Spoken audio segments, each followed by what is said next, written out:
De la musique pour Anissa Daoud avec After the Last Sky de Anwar Brahim et puis le nouvel album de Riout de Jawar. Un petit mot sur chacun de ces albums, Anissa?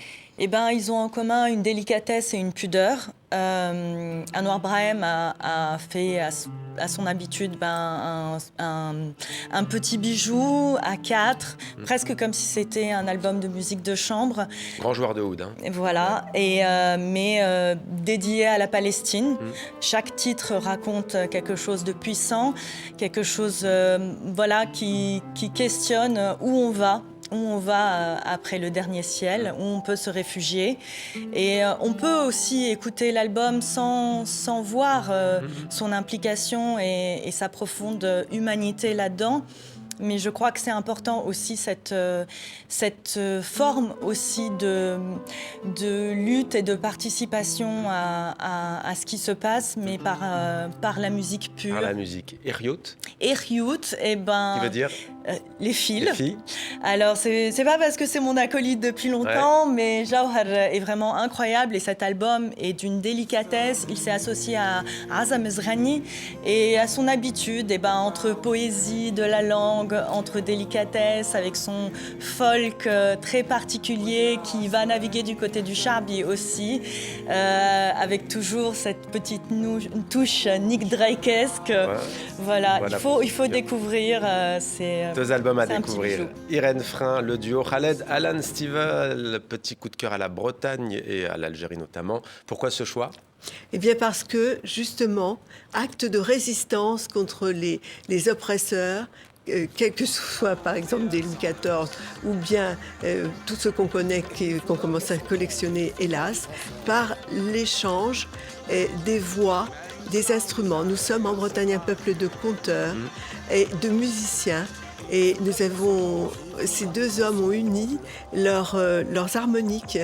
C'est un classique maintenant, Stivell, Cheikh Khaled. Et pour justement dire, dans Crime par exemple, que ceux qui nous oppressent, qui se méfient, seront punis. Moi je crois en transcendance qui vient un jour présenter la facture. Mais j'aime qu'il l'ait fait, l'Algérien, Marocain aussi, il a les deux nationalités, je crois, et peut-être français aussi, et le Breton. Nous ne sommes pas tout à fait français. Ouais. Nous avons tout lutté contre Louis XIV. Il a découronné nos péchés. Eh bien, j'aime que ce soit la littérature, le mot, le verbe, la musique qui se disent, comme avec l'or de la nuit de Galant, réenchantons le monde, résistons. Et là, on est bien armés déjà. Et bien voilà, Nassir Al-Mouadab et le livre Poupée roumaine de Marie Karzraï. Un petit mot sur ce roman. Oui, alors je suis pas très objective parce que c'est une amie à moi, mais honnêtement, c'est un livre. Oui, il faut dire d'où on parle. C'est un livre très très puissant. Marie, elle écrit sur sa quête d'identité, sa quête de connaissance de qui elle est. Elle est d'origine roumaine et iranienne. Et le personnage principal s'appelle Marie aussi, avec ses mêmes origines. Et elle est actrice, Marie, elle se brise le pied un jour et elle n'a que faire et elle entreprend ce voyage dans sa quête d'origine et elle retourne en Roumanie et elle va questionner sa grand-mère et sa tante sur son identité, son histoire et se révèle les secrets de famille. C'est une langue absolument incroyable, elle mêle le théâtre, la poésie, le roman évidemment, c'est puissant, c'est fort, c'est très relevé et vraiment je vous invite à le lire parce que c'est magnifique. Coup de cœur, un livre à lire. Yahya Bellassri, vous avez choisi l'exposition Yaraï, une histoire de la musique raï dont on a déjà parlé ici, à découvrir jusqu'au 27 juillet à l'Institut du monde arabe. L'Institut du monde arabe, Tourcoing, je le précise, dans le nord de la France. Pourquoi ce choix?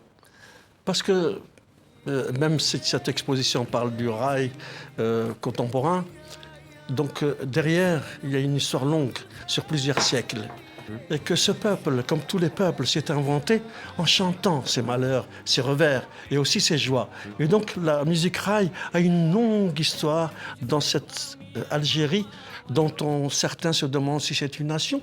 Mais enfin, c'est un pays qui a une longue histoire et qui a traversé des moments très difficiles, avec beaucoup d'envahisseurs venus de partout, et qui essaie de s'inventer difficilement, avec des reculs, certainement, des avancées, mais c'était ça l'idée avec cette exposition qui est très belle d'ailleurs.